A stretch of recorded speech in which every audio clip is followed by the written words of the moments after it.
The Forgotten House. In the small town of Grayhaven, there was an old abandoned house that the locals called the Forgotten House. It stood at the end of Blackwood Lane, a desolate road flanked by overgrown trees and shadowed by a perpetual fog that seemed to cling to the property. No one had lived in the house for decades, and the stories about it had faded into whispers and half-forgotten myths. The house was a relic of another era, a sprawling Victorian mansion with ornate carvings and gabled roofs that had once been the pride of the town. Now it was a decaying skeleton, its paint peeling, its windows shattered, and its once grand garden now a tangled mess of weeds and briars. Eleanor Porter had always been intrigued by the house. Her curiosity about its dark history grew as she listened to the tales told by her grandmother, who had grown up in Grayhaven. The old woman spoke of strange noises in the night, lights flickering in the windows when no one was there, and eerie figures seen in the fog.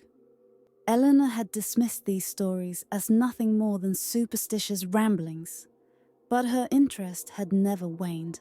One crisp autumn afternoon, driven by a mix of fascination and skepticism, Eleanor decided to visit the Forgotten House. Armed with a flashlight, a camera, and a sense of adventure, she made her way down Blackwood Lane. The fog had rolled in thicker than usual, swirling around her like a living entity. She could barely see the house until she was almost on top of it.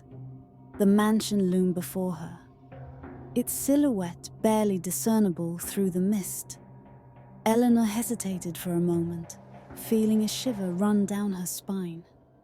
The stories had painted the house as a place of malevolent forces, but she was determined to find out the truth for herself. She pushed open the creaking iron gate and made her way up the cracked and uneven path to the front door. As she approached, she noticed that the once grand entrance was now a mess of broken glass and splintered wood. With a deep breath, she pulled the door open and stepped inside. The interior was just as decrepit as the exterior. Dust and cobwebs coated every surface, and the air was thick with the smell of mold and decay. Her flashlight beam cut through the gloom, revealing faded wallpaper, peeling paint, and broken furniture covered in sheets. It was as if time had frozen the house in a state of neglect. Eleanor began her exploration on the ground floor. She moved through the rooms, taking photographs and jotting down notes. The house seemed silent, save for the occasional groan of settling wood and the rustle of her footsteps.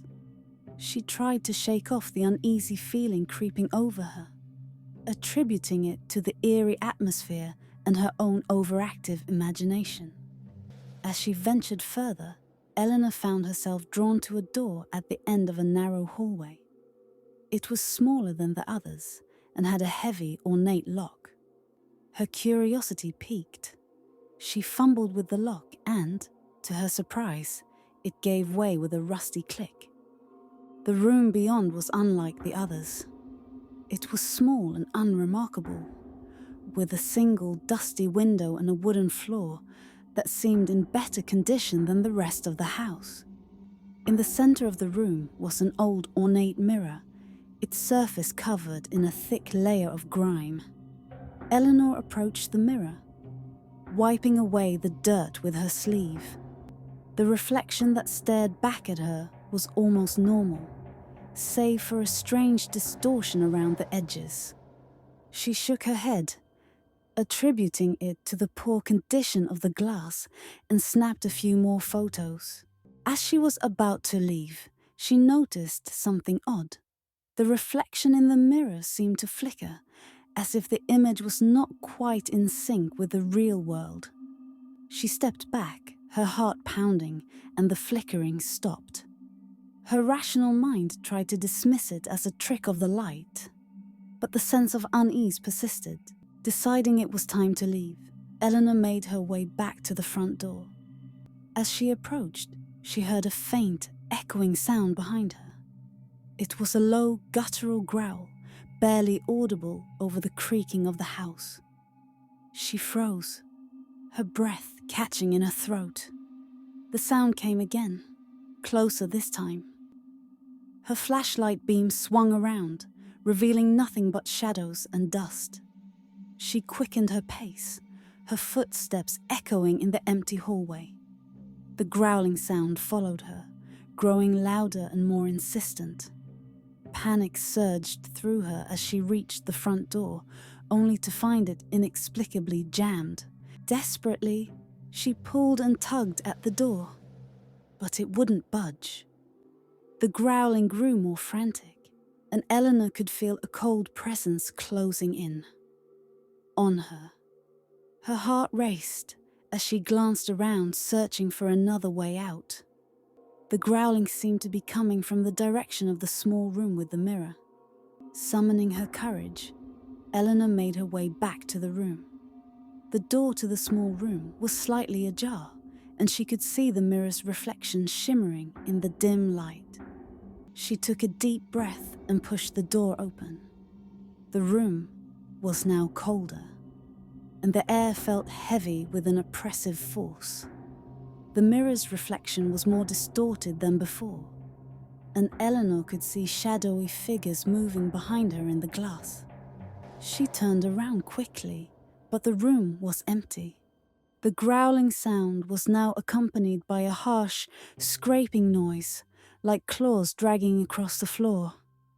Eleanor's flashlight flickered, casting erratic shadows on the walls.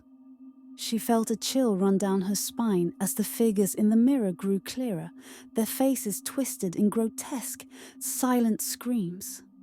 Desperation fueled her actions as she grabbed the mirror and tried to wrench it from the wall.